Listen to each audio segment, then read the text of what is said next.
श्री राम।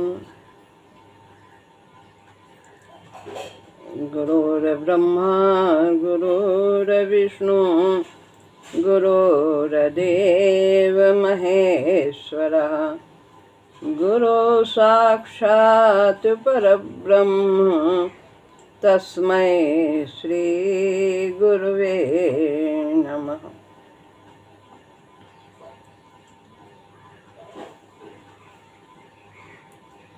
अध्यात्म विकास पुस्तक पूज्य गुरुदेव द्वारा रचित।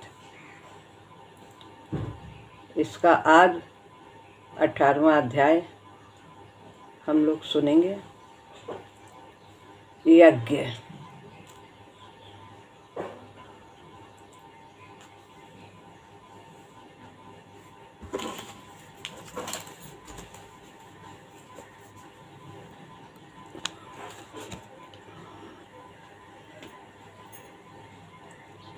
यज्ञ विकास के साथ यज्ञ का घनिष्ठ संबंध है। यज्ञ का तात्पर्य है त्याग, बलिदान, दूसरों के लिए त्याग करना, परहित के लिए कर्तव्य करना, कर्म करना, स्वार्थ से परे होकर, आसक्ति से रहित होकर। तस्माद् सक्ता सततम कार्यम कर्म समाचर असक्तो ह्याचरन् कर्म परमापनोति पुरुषः।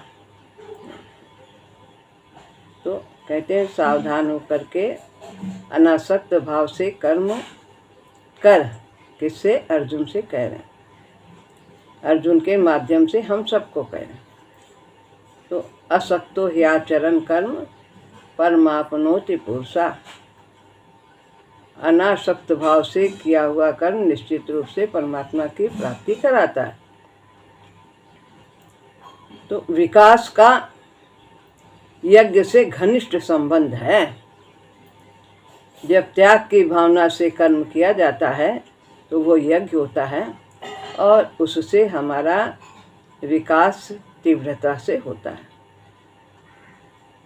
बिना यज्ञ के विकास की निष्पत्ति असंभव है। स्वार्थ से तो हम और पतन के गर्त में गिरते जाते हैं और बंधन बांधते चले जाते हैं। सारी सृष्टि यज्ञ कर रही है। विकास की शैली को एक रूप में समझने के लिए यज्ञ को जानना आवश्यक है। तो यज्ञ के बारे में पूज्य गुरुदेव बता रहे हैं कि इससे पहले हम समझ लें। यद्यपि गीता में हम सब लोगों ने बहुत प्रकार से यज्ञ के स्वरूप का वर्णन सुना है। पूज्य गुरुदेव ने गीता विमर्श में बहुत ही अच्छी तरह से समझाया है। यहाँ पर पुनः उस विषय को लेकर के और स्पष्ट करते हैं। प्रायः होम को ही यज्ञ समझा जाता है।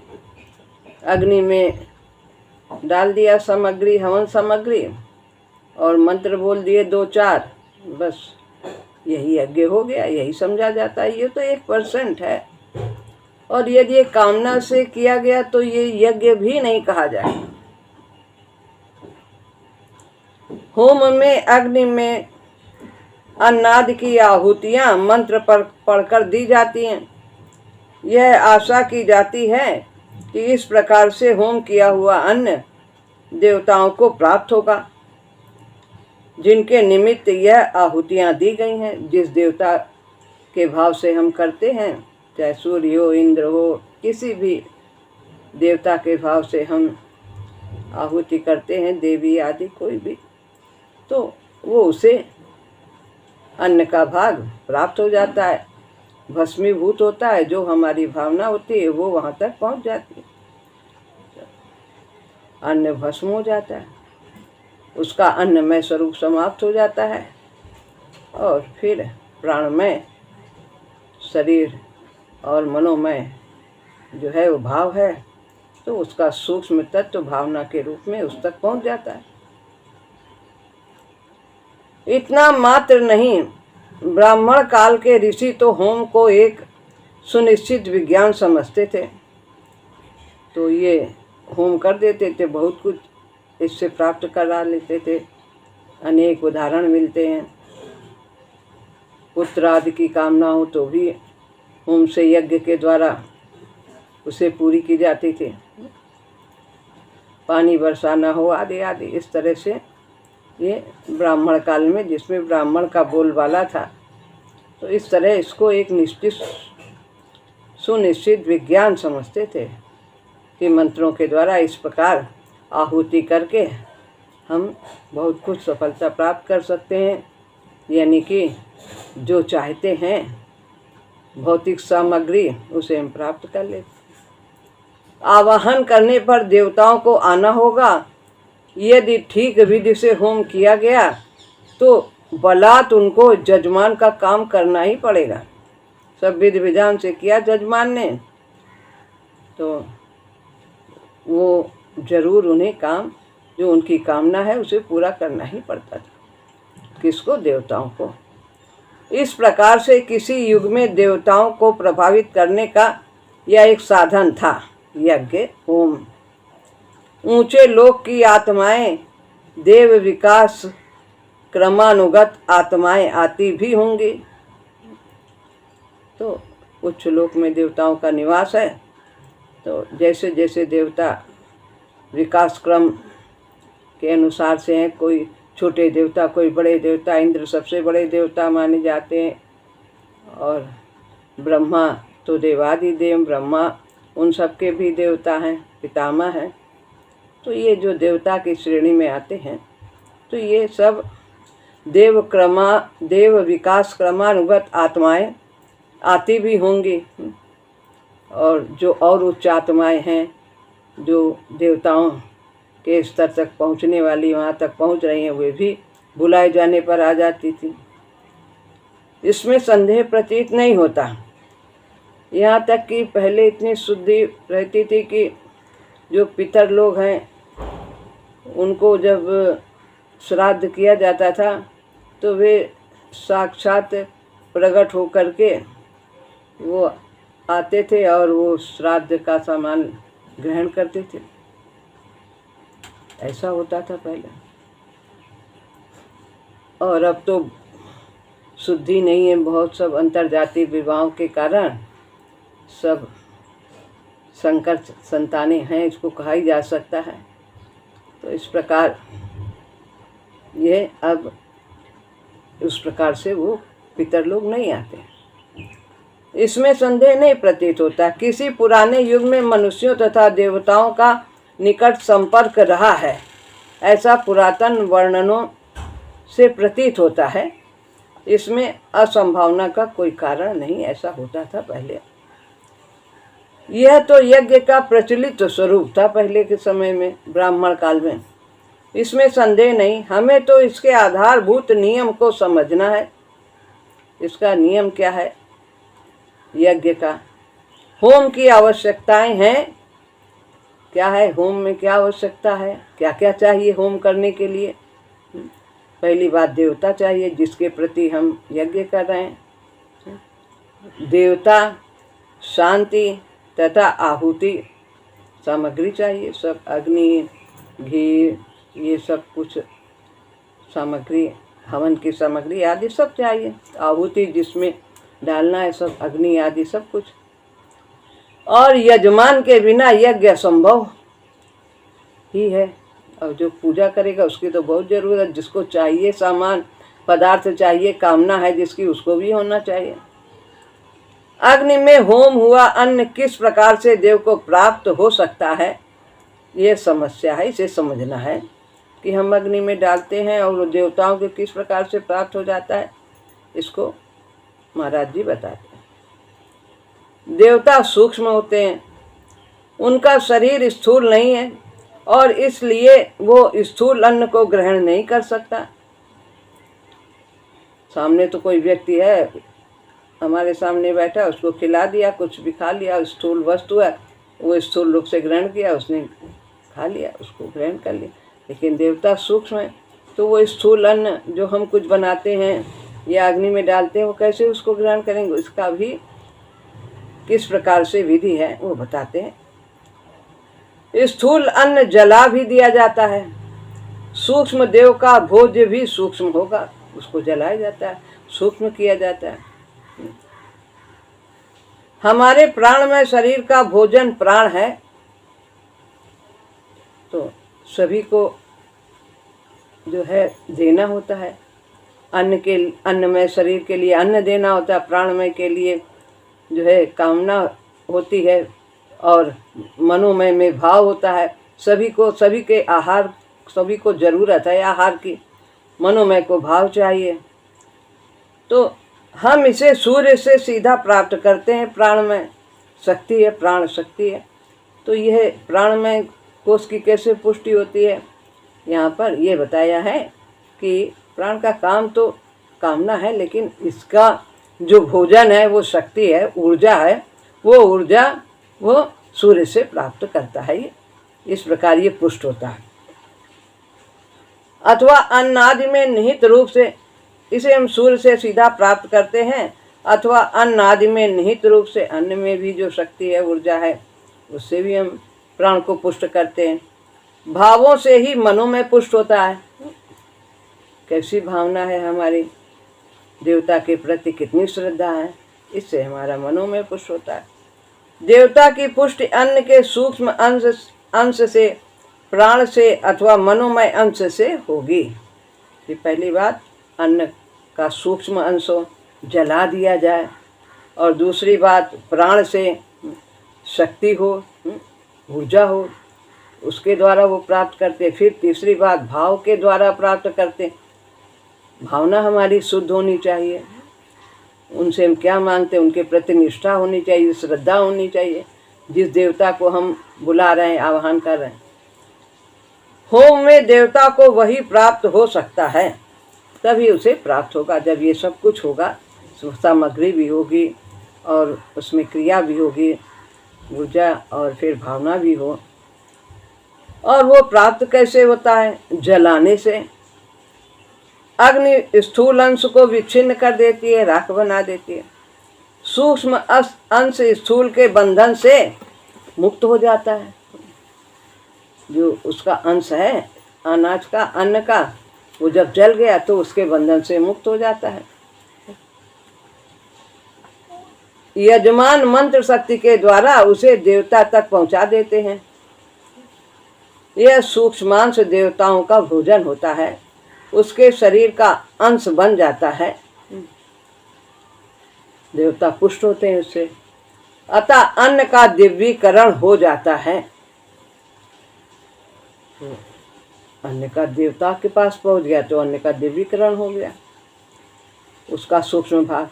यदि अन्न अपने स्थूल भाव का परित्याग ना करे, जले ना, वो बना ही रहे, तो वो दिव्य देह का अंश न बन पाएगा।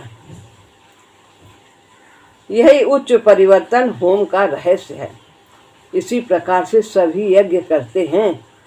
जो जड़ है वो अपना अंश मिट्टी, अपना अंश वृक्ष को देती है, और वृक्ष अपना अंश जानवर खा करके फिर वो वहाँ तक वृक्ष का अंश जानवर श्रेणी में आ जाता है, उनका विकास हो गया। वो अंश घास पत्ती जो भी खाते हैं, और फिर जानवर से, जानवर मनुष्य की सेवा करते हैं तो उसका अंश मनुष्य तक पहुंच जाता है, वो मनुष्य श्रेणी में आ जाता है।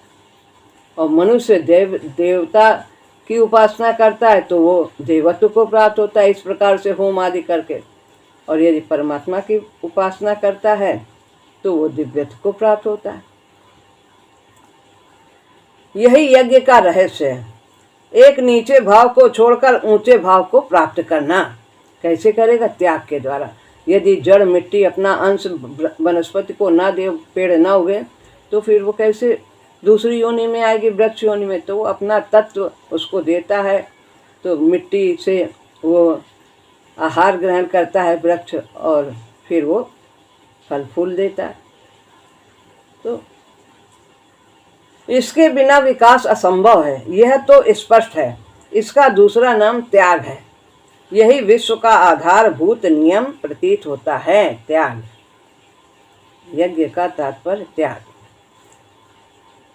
वो परम सत्ता तो एक मेवा द्वितीय है, एक ही है परम सत्ता, उसके सिवाय कोई दूसरा है नहीं, अद्वितीय है। वो त्याग करती है अपने अंश का सभी प्राणियों में, आत्मा के रूप में। जैसे पिता त्याग करता है वीर्य के निधान में, ऐसे ही परम सत्ता अपनी चेतना का अपनी शक्ति में निधान करती है। अपनी शक्ति क्या है? माया में, प्रकृति में अपने अंश का दान करती है। जड़ में वो परा आ जाती है, अपरा में परा समा जाती है। तो इस प्रकार तमाम सृष्टि की रचना हो जाती है। वो आदि यज्ञ है परमेश्वर, जो यज्ञ करता है, दान करता है अपने अंश का, वो उसका आदिकाल से, वो उसका यज्ञ है, श्रेष्ठ यज्ञ है, आदिकाल से हो रहा है, आरंभ से हो रहा है। सर्वपूर्व होने वाला बलिदान, सबसे पहले वही बलिदान करते। वो ना करे तो कुछ सृष्टि होगी ही नहीं, फिर बाकी प्राणी नहीं होंगे तो वो क्या करेंगे? तो पहले तो प्राणी को उत्पन्न करना, फिर वो भी त्याग करेंगे। जब प्रभु करते हैं तो वो भी उसी प्रकार से प्रभु के स्वभाव को ग्रहण करके सेवामयी भाव से कार्य करते हैं। ये अपनी ही किरण को शक्ति में छिपा देता है। परमात्मा अपनी किरण को, अपनी शक्ति को प्रकृति में छिपा देता है। न हम प्रकाशा सर्व से योग माया समावृता। मैं किसी के लिए प्रकाशित नहीं होता, सबके लिए मैं अपनी योग माया से अपने को आवृत किया। तो यह अपनी ही किरण को शक्ति में छिपा देता है। सृष्टि की लीला तभी संभव है और प्रकट रहता है। वो चेतना प्रकृति यानी शक्ति में छिपी होने के कारण सभी प्राणी में वो छिपी है। आत्मा सब में है, बाहर का रूप सब दिखता है, अंदर का नहीं दिखता। आत्म तत्व नहीं दिखाई देता। वो चेतना प्रकृति में छिपी होने के कारण अणु अणु में व्याप्त है, परंतु वो व्यक्त नहीं है, दिखाई नहीं देती। यह आत्मनिधान ही सृष्टि में व्यक्ति का कारण है। यदि प्रभु ना करें ऐसा तो वो कुछ व्यक्त हो ही नहीं सकता, कुछ रहेगा ही नहीं। जहाँ भी दिखता है परा और अपरा का संयोग है सर्वत्र। ऋग्वेद का पुरुष सूक्त इसका बहुत सुंदर रूप में वर्णन करता है। अलंकार की भाषा है। विकास की अधिष्ठात्री सत्ताओं ने यज्ञ रचा और उसमें पुरुष की पुरुषोत्तम की बलि दी। तो विकास की अधिष्ठात्री सत्ताओं ने यानी प्रकृति ने यह यज्ञ की रचना की और उसमें प्रभु ने अपने अंश का दान करके अपने अंश की बलि दी आत्मा के रूप में। जैसे पुरुष का उदाहरण दिया है, पिता का उदाहरण दिया है, तो वो हम समझ सकते हैं। उससे उस बलि के फलस्वरूप इस विश्व की उत्पत्ति हुई। हमने देखा कि उच्च परिवर्तन ही यज्ञ का यज्ञत्व है। यज्ञ का यज्ञत्व, यज्ञ भाव क्या है? जो नीचा है वो ऊंचे की ओर जाता है जब वो त्याग करता है, उच्च योनि में जाता है त्याग के द्वारा। यही उसका यज्ञत्व है। तो इस पुरुषोत्तम के त्याग में क्या उच्च परिवर्तन होता है? अब भगवान तो स्वयं ऊंचे हैं, अब वो क्या अपना त्याग करके और ऊंचे बनेंगे? बाकी तो सब योनियां तो त्याग करती हैं तो और ऊंची श्रेणी में जाती हैं, लेकिन भगवान का क्या उच्च जो है परिवर्तन होगा? पुरुषोत्तम अपने एक मेवा द्वितीय भाव को तो आंशिक रूप में खो देता है, इसमें क्या संदेह है? वो एक है अकेला, लेकिन वो एक होकर के अनेक हो जाता है, सब में वो विराजमान हो जाता है, एक से अनेक हो जाता है। परंतु वह तो जड़ वर्ग में समा जाता है, विलीन हो जाता है, अपने को अव्यक्त कर देता है जड़ में समा करके। सब कुछ जड़ ही तो है, प्रकृति तो जड़ ही है और प्रकृति में ही वो अपना आधान करता है। उसकी चेतना ही प्रकृति के गर्भ में लुप्त हो जाती है, ऐसा प्रतीत होता है। हाँ, वो लुप्त होती है। किस लिए लुप्त होती है? प्रकट होने के लिए, सब में उसकी अभिव्यक्ति हो, इसलिए वो उसमें लुप्त हो जाती है, छिप जाती है, कि कण कण में परमात्मा की अभिव्यक्ति हो, सब पूर्णत्व को प्राप्त करें, इसलिए वो उनमें छिप जाती है और फिर विकास को प्राप्त करती जाती है यज्ञ के द्वारा, त्याग के द्वारा। विकास क्रमानुगत विविध स्तरों के जीवों में वो प्रकट होती है, धीरे धीरे धीरे धीरे। चेतना धीरे धीरे जड़ से जड़ में तो नाम मात्र को पता ही नहीं लगता। बृहस्पति में, वनस्पति में कुछ प्रकट होती है थोड़ी, फिर और पशु में और प्रकट होती है चेतना, मनुष्य में और ज़्यादा चेतना प्रकट होती है। चेतना के प्रकट होने के 3 स्तर हैं, ज्ञान, भाव और क्रिया, ये पहले बताया जा चुका है। तो ये विकसित होता जाता है और फिर समाधि और महाचैतन्य चैतन्य को प्राप्त करती है मनुष्य में आके। एकत्व से नानत्व को लाभ करती है, एक से अनेक हो जाती, धीरे धीरे विकसित होती हुई एक से अनेक रूप में पूर्ण विकास को प्राप्त करती है। सभी में पूर्ण, सभी कण कण को पूर्णत्व को प्राप्त करना है। एक ही अनेक रूपों में पूर्ण हो जाता है, यही विस्मयकर परिवर्तन है। वो सब में प्रकट हो जाता है, नहीं तो वो एक है। और वो देखिए जो विकास की गति में तीव्र गति से आगे हैं, कैसे संतों में वो कैसे प्रकट हो जाते, एक से फिर कितने हो जाते हैं। इस तरह से वो एक ही अनेक रूपों में पूर्ण हो जाता है, यही विस्मयकर परिवर्तन है। यज्ञ सृष्टि का आरंभ है। पुरुषोत्तम स्वयं यज्ञ करते हैं, यज्ञ से ही सृष्टि आरंभ होती है, परमात्मा के त्याग से, और पुरुषोत्तम इसे स्वयं करते हैं, इस कार्य को आरंभ करते हैं। अतः वो यज्ञ रूप है, वो व्याप्त हो जाते हैं, अतः वो विष्णु है। इसलिए कहा है यज्ञो वै विष्णु, यज्ञ विष्णु है, सबका पालन पोषण उत्पत्ति सब कुछ करते। अब इसी का दूसरा भाग है। जो इस यज्ञ में केवल पूर्व रूप को देखता है, विनाश को देखता है, जो परिणाम को देखता है, वह नूतन अभ्युदय को देखता है। जो इस यज्ञ में केवल पूर्व रूप को देखता है, पहले क्या हुआ, इसके पहले क्या हुआ, विनाश हुआ, नष्ट होता है तभी उत्पन्न होता है। जो पूर्व रूप को देखता है, पहले क्या हुआ, विनाश हुआ, तो विनाश को देखेगा। और जो परिणाम को देखता है, वो नूतन अभ्युदय को देखता है, नवजीवन को देखता है, नए उत्थान को देखता है। जिसने देखा पहले क्या हुआ था, अरे सब कुछ वो हुआ, सब लय हो गया, पूरा देश समाप्त हो गया, उसने विनाश को देखा। पहले सृष्टि के पहले उसने विनाश देखा। लेकिन जिसने परिणाम देखा कि विनाश के बाद फिर अभ्युदय होता है, फिर नई सृष्टि का जन्म होता है, तो वो नूतन अभ्युदय को देखता है। जिसने मृत्यु को देखा कि मर गया, तो विनाश को देखता है। और जिसने जन्म को देखा कि मरने के बाद पुनः नूतन जन्म होता है नई शक्ति सामर्थ्य से, तो वो अभ्युदय को देखता है। जिसने विनाश देखा उसके लिए यज्ञ बर्बादी है और निष्प्रयोजन है, बेकार है।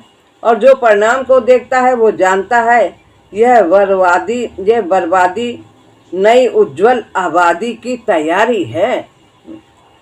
ये बुढ़ापा शरीर अगर जाएगा नहीं तो नया शरीर कहाँ से मिलेगा। तो ये उज्जवल आबादी की तैयारी है और कुछ नहीं है। जो विनाश है वो अभ्युदय है। बाद में तो वही होता है, जैसे कि देह की अनेक अवस्था होती हैं, तो वो शरीर त्याग, मृत्यु भी एक अवस्था है। पहले जो अवस्थाएं होती वो हम सब जानते हैं, बालक आया, यौवन आया, वृद्धा आया, और ये फिर उसके बाद मृत्यु आई, तो ये सब दिखाई देता है। लेकिन मृत्यु भी जो है वो भी एक अवस्था है। फिर उसके बाद नूतन शरीर प्राप्त होता है। आत्मा तो कहीं जाती नहीं, वही विभिन्न रूपों में रहती है। वास्तव में दोनों उसी के विभिन्न रूप हैं।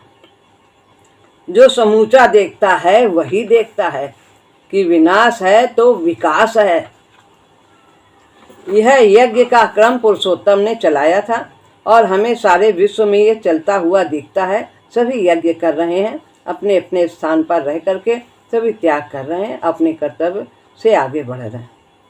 कहीं पर यह अनजाने ही चल रहा है पशु में, और कहीं पर यह जानबूझकर हो रहा है। मनुष्य में जानबूझकर किया जाता है, जिनके अंदर सतोगुण प्रधान है वो जानबूझकर करते हैं। कहीं पर बलात् करवाया जाता है और दुख होता है, जबरदस्ती नहीं चाहते फिर भी अपमान होता है, फिर भी वियोग होता है, फिर भी हम पाठ तो पढ़ते ही हैं उनसे। कहीं यह स्वयं किया जाता है और आनंद का कारण बन जाता है, त्याग करते हैं, सेवा करते हैं, तो उसमें दुख नहीं होता, उसमें आनंद होता है। कुछ जीवन को सफल किया, किसी काम आया। निर्जीव प्रकृति, वर्ग, मिट्टी आदि अपने निर्जीव भाव को बलिदान कर देते हैं, जैसा अभी बताया। सजीव पौधों का अंश बन जाते हैं, तभी वनस्पति जगत का उदय संभव है, और वो वनस्पति जगत का अंश बन गई मिट्टी। यह त्याग है, परंतु साथ ही नूतन योग्यता को भी ले आता है। उसके अंदर समझ आ जाती है। वृक्ष में जड़ की अपेक्षा अधिक समझ होती है। वो धातु के अब सजीव पदार्थ के भीतर कार्यकर्ता बनकर उसकी क्रियाओं का नियंत्रण करने लगते हैं। जो अंश आया मिट्टी से, वो धातु के अण अब सजीव पदार्थ के भीतर कार्यकर्ता बनकर वो अंश उसमें चला गया। वनस्पति में सजीवता है, बढ़ते हैं, घटते हैं, फिर सूखते हैं, तो वो उनकी क्रियाओं का नियंत्रण करने लगते हैं। वो जो मिट्टी के अंश उस वनस्पति में आए हैं, पेड़ में आए।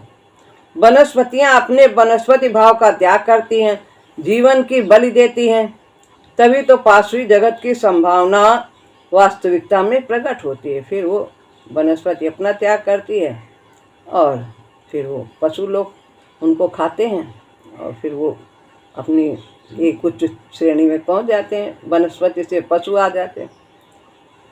वनस्पति को खाकर पशु जी सकते हैं, परंतु सीधा मिट्टी और पानी पर नहीं। तो मिट्टी से वनस्पति, वनस्पति से पशु में आया, वही मिट्टी का अंश। वनस्पति में आकर यह मिट्टी और पानी विशेष योग्यता को प्राप्त कर चुके थे। वही धातुकण वनस्पति शरीर में आए हुए मानव शरीर की पेशियों की उपयुक्त क्रिया के योग्य हो जाते हैं। फिर वो पशु से मनुष्य में आते हैं वही कण, और फिर उनमें और उपयोगिता आ जाती है और योग्यता आ जाती है। यही उनके त्याग का फल है। इस प्रकार से पार्श्वी जगत अनेक प्रकार के त्याग करता है, तभी मनुष्य का जीवन संभव होता है।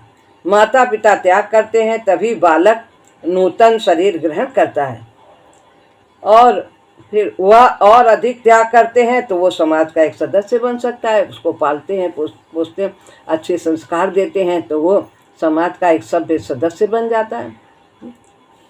पहले त्याग करते हैं अंश का, तो उसे उत्पन्न करते हैं। सामाजिक क्षेत्र में भी हमें यही दिखाई देता है। व्यक्ति समाज के लिए त्याग करता है और समाज व्यक्ति के लिए त्याग करता है, तभी तो सामाजिक जीवन संभव है। यह त्याग प्रायः अनजाने ही होता है। अपने घर की दीवार बनाओ तो दूसरे घर की दीवार स्वतः ही बन जाती है, उसका ढक जाता है। तो व्यक्ति समझता है मैं निजी स्वार्थ के लिए काम करता हूँ।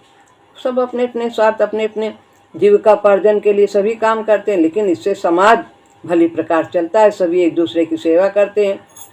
सभी कोई सभी कार्य तो कर नहीं सकता कि सभी खेती भी कर लें और मकान भी बना लें, लोहे का भी काम कर लें, सारे कार्य कर लें, नहीं कर सकता। तो एक एक व्यक्ति अपने अपने कार्य करके सभी की आवश्यकताओं की पूर्ति एक दूसरे के द्वारा करते रहते हैं।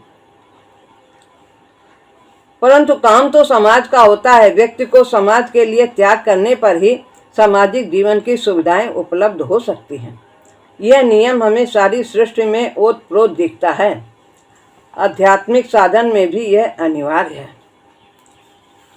तो ये विकास के लिए यज्ञ अनिवार्य है, त्याग अनिवार्य है। इसका इससे बहुत घनिष्ठ संबंध है, यज्ञ का और विकास का। आज बहुत लोग इसे त्याग न कहकर स्वार्थ कहते हैं। मुझे एक सज्जन मिले और ऐसे अनेकों होंगे जो इसे ठीक दूसरी नज़र से देखते थे। व्यक्ति अपनी सुविधाओं के लिए समाज में रहता है, वो सोचते थे, और यह एक सौदा है। शिक्षक स्कूल में पढ़ाने जाता है तो अपनी रोटी के लिए जाता है। त्याग की कल्पना तो कोरी भावुकता है, ऐसा बहुत लोग समझते हैं, लेकिन नहीं ऐसा होता है। अगर शिक्षक पढ़ाएगा नहीं तो बच्चे अच्छे कैसे, उनका भविष्य उज्जवल होगा। भले ही वो अपनी रोटी के लिए, उनकी रोटी भी चलती है, समाज की सेवा भी होती है। डॉक्टर इसी प्रकार जो भी कार्य करते हैं सब अपने अपने देखने में लगता है जीविका है, कर रहे हैं पालन, लेकिन वास्तव में वो समाज का कल्याण करते हैं। उनका भी स्वार्थ हित होता है और समाज का भी कल्याण होता है। स्वार्थ तथा त्याग में इतना घनिष्ठ संबंध है कि यह पहचानना कठिन है। स्वार्थ सिद्धि का साधन ही त्याग बन जाता है। पहले अपने अपने अपने के लिए करते, फिर वो भाव ऊंचा होता चला जाता है। त्याग की भावना नहीं, इसमें क्या संदेह पहले नहीं होता है। नहीं, हमें तो भाई अपना काम करना है, ये करना है, पहले नहीं रहता है। पर त्याग तो हो रहा है ना। भावना से वस्तु भेद तो नहीं होता, क्या काम नहीं होगा। अगर हमारे अंदर भावना नहीं है, हम पढ़ा रहे हैं जीविका के लिए, लेकिन अच्छे से पढ़ा रहे हैं, तो क्या कल्याण नहीं हो रहा है समाज का? हो रहा है। तो भावना से वस्तु भेद तो नहीं होता। यदि यह कहा जाए कि इस विषय में स्वार्थ की सिद्धि के लिए भी त्याग आवश्यक है तो झूठ न होगा। और इसीलिए यह भी कि त्याग इस विश्व का मौलिक नियम है। तो त्याग से ही ये संसार सृष्टि चलती है। एक समुन्नत समाज में त्याग तथा स्वार्थ का पूर्ण सामंजस्य हो जाता है। स्वार्थ भी वो बनता है और त्याग भी होता है एक उन्नतशील समाज में। तो सभी इस प्रकार से कार्य करते हैं तो समाज बहुत ही व्यवस्थित रहता है। दोनों हर दशा में एक ही रूप होते हैं, स्वार्थ भी कर रहे हैं और त्याग भी हो रहा है। परंतु वर्तमान अवस्था में ऐसा है नहीं।